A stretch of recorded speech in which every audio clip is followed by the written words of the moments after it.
Voilà, on passe maintenant à notre page des sports et on va commencer avec des nouvelles des internationaux africains qui évoluent en Europe et tout de suite direction l'Angleterre. Bonsoir Salah Eddine. Bonsoir Dominique, direction l'Angleterre où le roi est un pharaon. Mohamed Salah a encore frappé. L'Égyptien a inscrit 2 buts, un doublé qui permet à Liverpool de s'imposer 3-2 face à Southampton. Les Reds sont en tête du championnat. Mohamed Salah qui réalise un début de championnat exceptionnel, 10 buts et 6 passes décisives en championnat. Et il vient de franchir la barre des 300 buts en carrière, tout club confondu. On dit chapeau l'artiste. Chapeau l'artiste. Et puis il y a un autre joueur, Salah, pour qui ça marche bien pour lui en ce moment, c'est Lookman. Le Nigérian qui est une nouvelle fois décisif avec l'Atalanta Bergame. Il a marqué hier face à Parme, victoire 3-1. C'est déjà son 7e but en championnat en 10 matchs. Et il a également offert 4 passes décisives à Ademola Lookman. On le rappelle, qui fait partie des favoris pour le titre de meilleur joueur africain de l'année 2024. Le verdict le 16 décembre du côté de Marrakech à l'occasion des CAF Awards. Allez, on va parler des footballeuses, des femmes donc. Victoire prestigieuse hier pour les joueuses du TP Mazembe en RDC.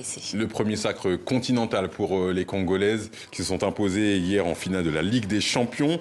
Et pourtant, elles ne partaient pas favorites.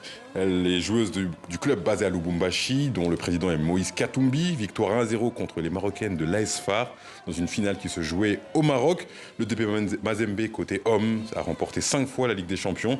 Les femmes viennent d'inscrire leur nom au palmarès de la compétition. Je vous propose de voir la joie et le sourire en mode selfie de Thelma Bafour.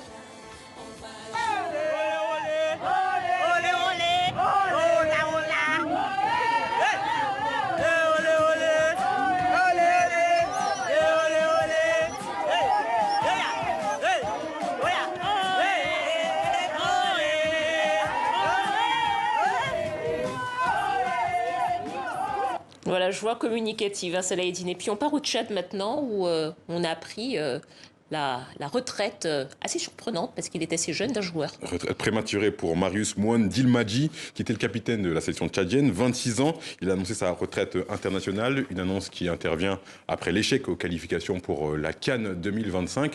Qu'en pensent les Tchadiens? On voit ça avec notre correspondant Nesta Yamgoto. Ce paraît un message publié sur Facebook que le capitaine de Sao, Marius Mouane Dilmadji, officialise la fin de sa carrière internationale. Il est temps de tourner la page. Peut-être que mon destin n'est pas lié à l'équipe nationale. Je veux donc poursuivre ma carrière en club. Fin de citation.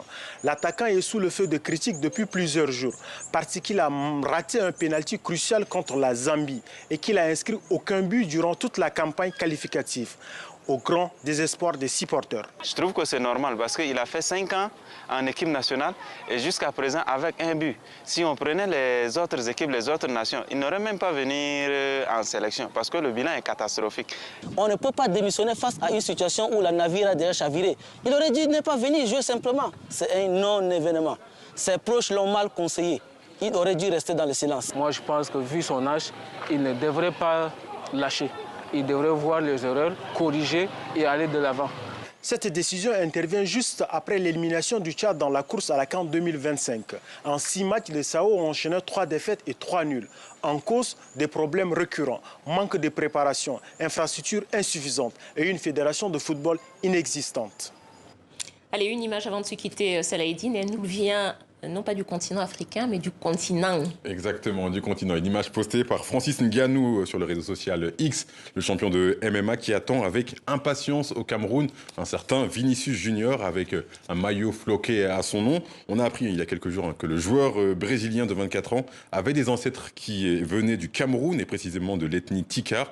Donc un petit clin d'œil sympa de Francis Ngannou à l'attention du brésilo-camerounais Vinicius. On va dire ça comme ça. Voilà, pour lui dire qu'on attend avec impatience. Merci beaucoup, Salah Eddine. À bientôt.